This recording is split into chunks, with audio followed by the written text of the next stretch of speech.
ফাযালিকাল্লাযী ইয়াদুউল ইয়াতীম। আমার আল্লাহ আমার নবীকে বলছেন, আরাআইতাল্লাযী ইউকাযযিবু বিদ্দীন। হুজুর, আপনি কি দেখেন নাই ওই ব্যক্তিকে? আপনি কি জানেন না ওই ব্যক্তি সম্পর্কে যেই ব্যক্তি দ্বীনকে, ধর্মকে মিথ্যা বলে? দ্বীন বলে কোনো কিছু নাই, এটা মিথ্যা, এমন ব্যক্তিকে কি আপনি দেখেন নাই? আপনাদের মনে হতে পারে যে ব্যক্তির কথা বলতেছে সেই ব্যক্তি দ্বীন অস্বীকার করছে, এটা মনে হয় না আপনাদের? কিন্তু আমার আল্লাহ বলছেন, আরাআইতাল্লাযী ইউকাযযিবু বিদ্দীন ফাযালিকাল্লাযী ইয়াদুউল ইয়াতীম। আমার আল্লাহ দ্বীন অস্বীকারের কথা বলছে না, আমি বলছি সেই ব্যক্তির কথা যেই ব্যক্তি নিঃস্ব, ইয়েতিম বাচ্চাদেরকে ঘাড় ধাক্কা দিয়ে বের করে দেয়, তাদেরকে খাওন দেয় না, তাদেরকে সহযোগিতা করে না, আমি এমন ব্যক্তির কথা বলছি। তাহলে বোঝা যায় দ্বীনও আছে, নামাজও আছে, তাসবিহ তাহলিলও আছে, কিন্তু আপনি যদি আপনার গ্রামের অসহায় ব্যক্তি, মা বাবা নাই, এমন ছেলেদেরকে গালিগালাজ করেন, ঘাড় ধাক্কা দেন, তু তু মে করেন, সহযোগিতা না করেন, তাহলে আপনার নামাজ দোয়া আমার আল্লাহ আল্লাহর দরবারে গ্রহণ করবে না। আপনারা বুঝতে পেরেছেন এখন? তা আমার আল্লাহ কোত্থেকে কোথায় নিয়ে গেছে দেখছেন? আরাআইতাল্লাযী ইউকাযযিবু বিদ্দীন। হাবিব, আপনি কি দেখেন নাই ওই ব্যক্তিকে যেই ব্যক্তি মিথ্যা আরোপ করেছে, মিথ্যা প্রতিপন্ন করেছে ধর্মকে? কেমন ব্যক্তি? যার আখলাক সুন্দর না। কোন ব্যক্তি? যেই ব্যক্তি নিঃস্ব ইয়েতিম ছেলেটাকে সহযোগিতা করে নাই, ঘাড় ধাক্কা দিয়েছে, তু তু মে করেছে। ফাযালিকাল্লাযী ইয়াদুউল ইয়াতীম ওয়ালা ইয়াহুদ্দু আলা তুআমিল মিসকিন। যারা ওই ব্যক্তি দ্বীনকে অস্বীকার করেছে, মিথ্যা প্রতিপন্ন করেছে, যেই ব্যক্তি গরিব মানুষ, অসহায় মানুষ, মিসকিন মানুষ, যার কাছে টাকা পয়সা নাই, তারে খাওন দেয় নাই, অথবা তাকে খাওয়ানোর ইচ্ছা পোষণ করে নাই, অথবা আরেক ব্যক্তিকে উৎসাহিত করে নাই। যখন আপনি আপনার পাড়া প্রতিবেশীর মধ্যে যারা নিঃস্ব আছে, এমনিতে আমি বড় নামাজি, এমনিতে আমি অনেক ভালো, আমার আল্লাহ বলছেন এমন ভালোর কোনো দাম নাই। এলাকার মধ্যে যে নিঃস্ব ব্যক্তি, অসহায় ব্যক্তি আছে, তার খাওনের যদি ব্যবস্থা করা না হয়, এমন ব্যক্তির ধর্ম, নামাজ আমার আল্লাহ গ্রহণ করেন না। আপনারা বুঝতে পেরেছেন? এখন এই সূরার মধ্যে আল্লাহ মুনাফিকের অবস্থা বর্ণনা দিচ্ছেন। মুনাফিককে আপনারা জানেন, একটা হচ্ছে মুমিন, একটা কাফের, মাঝখানের জন কি? মুনাফিক। মুমিন কাকে বলে? আপনারা বলবেন মুমিন মানি যেই ব্যক্তি আল্লাহতে বিশ্বাস করে, ফেরেশতাতে বিশ্বাস করে, আল্লাহ যত কিতাব নাজিল করেছেন সবটাই বিশ্বাস করে, নবী রাসূলে বিশ্বাস করে, পরকালে বিশ্বাস করে, তকদিরে বিশ্বাস করে। মনে রাখবেন, এখানে আমরা যারাই আছি, আমরা এক একজন এক এক কাজ করি, ঠিক না? কেউ জমিনে, কেউ গাড়িতে, কেউ রাস্তায়, কেউ ব্যাংকে কাজ করি না? আচ্ছা, এই যে আপনারা কাজ করছেন, এটা সেট করেছে কে? আমার আল্লাহ। সুতরাং কাজ নিয়ে, টাকা পয়সা নিয়ে কখনো আপনারা মন খারাপ করবেন না। এটা দুনিয়া, এই দুনিয়ার মধ্যে আল্লাহ দুনিয়ার মতো করে দুনিয়াকে সাজিয়েছেন। আপনি যখন দুনিয়া থেকে চলে যাবেন, পরীক্ষা টাকা পয়সার উপর হবে না, পরীক্ষা আপনার গাড়ি বাড়ির উপরে হবে না। আমি আল্লাহর দরবারে এই কারণে মাপ পেয়ে যাব না যে আমি বড় বুজুর্গ ছিলাম, না না না না। সবাইকে প্রশ্নের সম্মুখীন হতে হবে, সবাইকে প্রশ্নের সম্মুখীন হতে হবে। তো আমাদের মধ্যে যারা গরিব, মিসকিন, অসহায়, এখানে কিন্তু সবার টাকা পয়সা সমান না। আমরা যারা বড় এবং মাঝারি পয়সাওয়ালা, তারা ছোট গরিবদেরকে দেখতে হবে। এগুলো আমাদের ভিতর থেকে আস্তে আস্তে উঠে যাচ্ছে। মনে রাখবেন, ধর্ম শুধু নামাজ পড়ার নাম না, ধর্ম মানুষকে সহযোগিতা করার নাম, ধর্ম মানুষের সাথে সৎ ব্যবহার করার নাম, ধর্ম মানুষকে সম্মান করার নাম। আপনারা বুঝতে পেরেছেন? তাইলে ইমানের 7 স্তম্ভ এটা আপনারা জানেন, এগুলা বাদ দেন। আসল মুমিন কাকে বলে? আসল মুমিন বলে যেই ব্যক্তি আমার নবীর কথা শুনলে চোখ দিয়ে পানি বেরোয়, এই ব্যক্তি হচ্ছে আসল মুমিন, এই ব্যক্তি আসল মুমিন। মুনাফেক কাকে বলে? মুনাফেক হচ্ছে সেই ব্যক্তি, মুনাফেক 2 ধরনের হয়। কয় ধরনের? একটা হচ্ছে ওই মুনাফেক যেই ব্যক্তি মসজিদে নামাজ পড়েছে, মুসলমানদের সমাজে থেকেছে, কিন্তু আমার নবীর শানে বেয়াদবি করেছে, মুনাফেক। আপনারা বুঝতে পেরেছেন? এটাকে বলে আকীদার মুনাফেক। কিসের মুনাফেক? আকীদার মুনাফেক। আরেক ব্যক্তি হচ্ছে আমলের মুনাফেক। আমলের মুনাফেক কে? যে ব্যক্তি কথা বললে মিথ্যা বলে, ওয়াদা করলে ভঙ্গ করে, আমানতের খিয়ানত করে, আর দুইজন যদি ঝগড়া করে তো অশ্রাব্য ভাষায় গালিগালাজ করে, তাকে মুনাফেক বলে। আপনারা গালিগালাজ করেন? কেউ গালিগালাজ করবেন না। গালিগালাজ মুখে, এটা গালিগালাজ আপনাকে বেহায়া বেগাইরত বানিয়ে দেয়। গালিগালাজ করবেন না। গালিগালাজ মুসলমানের কাজ না। যেই জবান দিয়ে আল্লাহ বলেন সেই জবানে কখনো ফালতু শব্দ ব্যবহার করবেন না। যেই জবান দিয়ে আমার নবীর উপর দরুদ শরীফ পড়েন সেই জবান দিয়ে কখনো উদ্ভট শব্দ, তু মে, যে কথাগুলো আমরা বলি সেগুলা ব্যবহার করবেন না। মুখের মধ্যে যখন দাড়ি উঠে গেছে উচ্চ বাচ্চ করা বন্ধ করে দিবেন, হাঁটুর উপরে লুঙ্গি তোলা বন্ধ করে দিবেন। এটা আমাদের সাথে যায় না। কেন? কারণ আমার আল্লাহ কোথায় থাকেন? সাই রগেরও কাছে, আমার নবী আপনার জানেরও কাছে। ওয়ানাহনু আকরাবু ইলাইহি মিন হাবলিল ওয়ারিদ। আমার আল্লাহ মুমিনের, মুসলমানের সাই রগের এখানে থাকেন। আমার আল্লাহ প্রত্যেক রাতে আপনাকে জিজ্ঞেস করে, বান্দা কোনো সমস্যা আসেনি? বান্দা তোমার টাকার দরকার আসেনি? এভাবে বলে। কোনো মুসিবত আসেনি? কোনো সমস্যার সমাধান করতে হবে কিনা?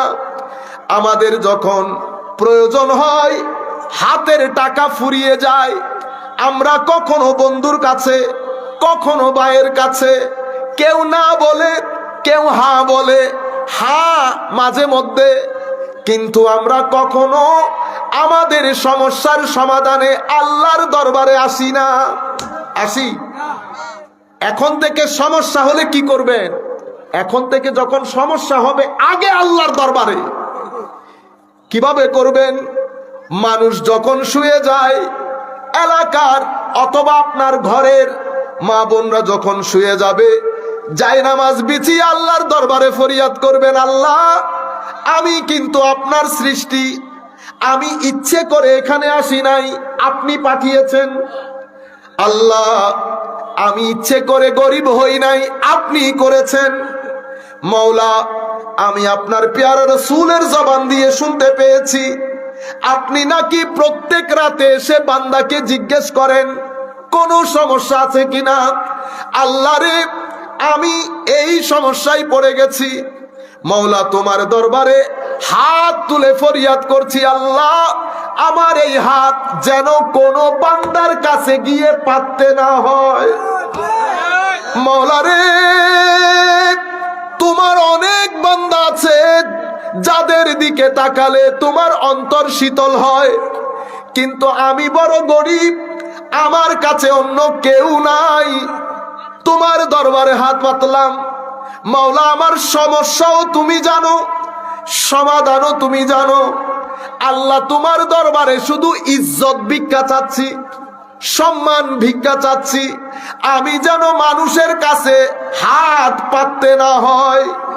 আমার আল্লাহ হাদিসে কুদসির মধ্যে বলছেন তাফাররাগ লিইবাদাতি, বান্দা যদি কোনো সমস্যা হয় আমার দরবারে ইবাদতে নিয়োজিত হও, হাত্তা আসুদ্দা ফাকরাক, আমি তোমাকে কথা দিলাম আপনি যদি ইবাদত করেন, আল্লাহ বলছে আমি কথা দিলাম তোমার গরিবি দূর করে দেব।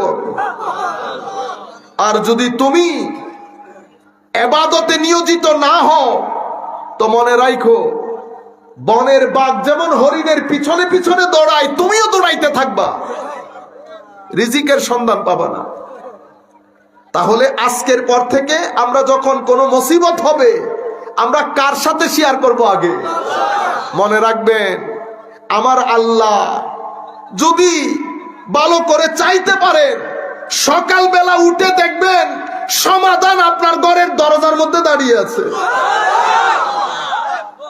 আপনাদের কি মনে হয় আমার আল্লাহ বুড়ো হয়ে গেছে মনে হয়? নাউজুবিল্লাহ বলেন। আমার আল্লাহ আগে যেমন ছিলেন এখনো তেমন আছে।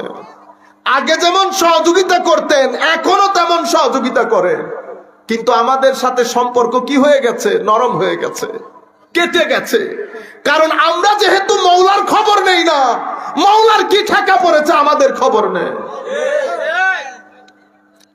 আমরা যেহেতু আল্লাহর খবর নেই না, আল্লাহর কোন ঠেকা পড়েছে, আল্লাহ আমাদের খবর নেই। মুরব্বীদেরকে জিজ্ঞেস করেন তাদের জীবনে আল্লাহ কিভাবে সহযোগিতা করেছে। তারা তারা তাদের জবান দিয়ে আপনাদেরকে বলবে টাকা ভূতে জুগাইছে। বলি না আমরা, ভূতে জুগাইছে। আমাদের জিন্দেগি থেকে আমার আল্লাহর উপর তাওয়াক্কুল উঠে গেছে। এবারে আল্লাহর উপর তাওয়াক্কুল করলে একদিনের মধ্যে আল্লাহ জীবনের গতি পরিবর্তন করে দিতে পারে। আমাদের সেই তাওয়াক্কুল, আল্লাহর উপর ভরসা, আস্থা সবকিছু ছারখার হয়ে গেছে। কোরআনে পাকের তিলাওয়াত বন্ধ হয়ে গেছে। আমাদের ভিতর থেকে আমার আল্লাহর প্রতি আমাদের ইশক, আমার আল্লাহর প্রতি আমাদের আস্থা, আমাদের আল্লাহর প্রতি আমাদের তাওয়াক্কুল খতম হয়ে গেছে।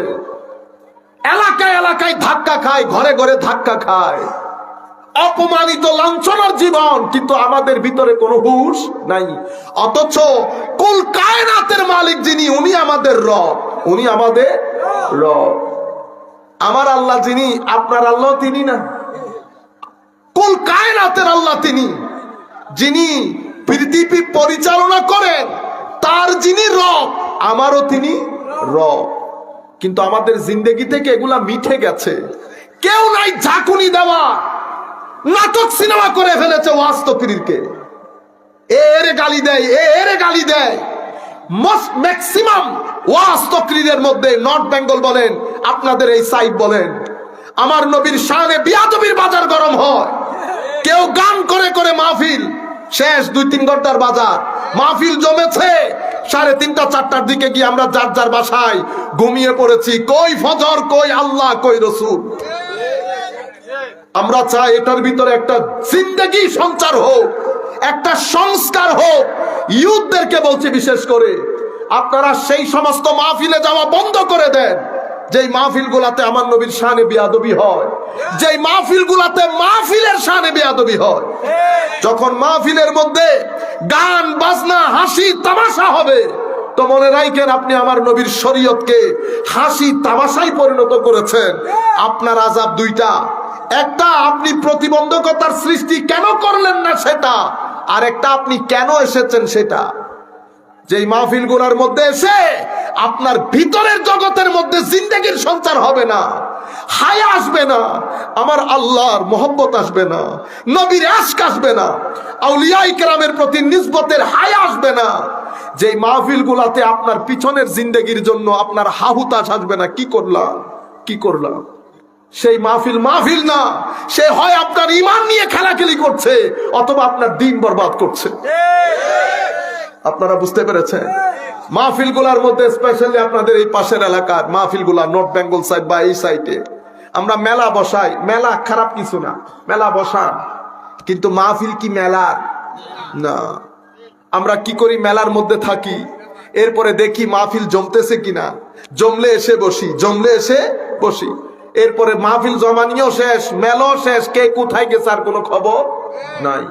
আমরা চাই এই জায়গার মধ্যে একটা বড় সংস্কার হোক, এই জায়গার মধ্যে জিন্দেগির সঞ্চার হোক। আমরা যে জিনিসটা আপনাদেরকে বলতে চেয়েছিলাম, মুনাফিক কাকে বলে? মুমিন তো বুঝেছেন। মুমিন সেই ব্যক্তি যেই ব্যক্তির ভিতরে আমার নবীর ইশক আছে, আলে বাইতে রাসূলের মহব্বত আছে, সাহাবায়ে কেরামের মহব্বত আছে, আউলিয়ায়ে কেরামের নিসবত আছে। এই ভূখণ্ডের মধ্যে যেই প্রান্তে যাবেন যান, আল্লাহর ওয়ালিদের মাধ্যমে দিন জিন্দা হয়েছে। কারা দিন প্রচার করেছে? আপনি রাজনৈতিক সংগঠন করে দিন প্রচার করেছেন? না না না রে ভাই, আল্লাহর ওলিদের মাধ্যমে দিন প্রচার হয়েছে। এই সমস্ত আউলিয়ায়ে কেরাম সীমাবর্তী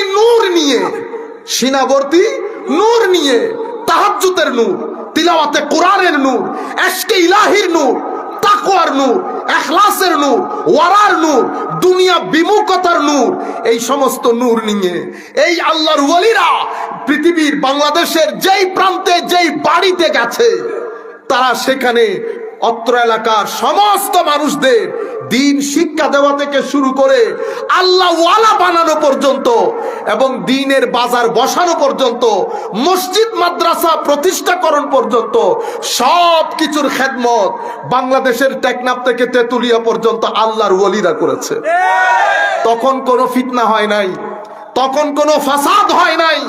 যেই তারিখ থেকে বাইরের টাকা আসা শুরু করেছে, স্বাভাবিক নর্থ বেঙ্গল হুজুর, সেখানে আমরা অপেক্ষাকৃত কম টাকার লোক, আমাদের সাধারণ জনগণ থাকে, যাদের জন্য 5,000 টাকা অনেক বেশি, যাদের জন্য একবেলা খাওয়া অনেক বেশি। আমরা নর্থ বেঙ্গলের মধ্যে ফিতনার এক বাজার গরম করেছি। টাকা পয়সা দিয়ে বড় বড় প্রতিষ্ঠান করে আমরা আমাদের সাধারণ জনগণের মধ্যে ইউথ যারা আছে তাদের ভিতর থেকে আমার নবীর এশক কেড়ে নিচ্ছি, আউলিয়ায়ে কেরামের নিসবত কেড়ে নিচ্ছি। ও ভাই, 3-10 ঘন্টা ওয়াজ করে আপনি এক ব্যক্তির চোখের পানি আনতে পারলেন না। আল্লাহর ওলিরা শুধু মজলিসে গিয়ে বসে থাকতেন, লাখো কোটি মানুষ কান্নার সমুদ্রের মধ্যে ভাসছে। কোনো ওয়াজ নাই, তাকরীর নাই, আশিক মাশুকের দিকে তাকিয়ে আছে, মাশুক আশিকের দিকে তাকিয়ে। দুইজন জানে না কান্নাকাটি কেন হচ্ছে। কান্নাকাটি কেন হচ্ছে? কারণ আমি যিনি ওয়াজ করছেন তার ভিতরে যদি আল্লাহ না থাকে, রাসূল না থাকে, তা দোকানদারি। কি জিনিস? দোকানদারি। আপনি আসছেন, দাওয়াত করছেন, টাকা দিবেন, আসলাম, চলে গেলাম, কিন্তু দিনের দাওয়াত তো এগুলার মধ্যে হয় না।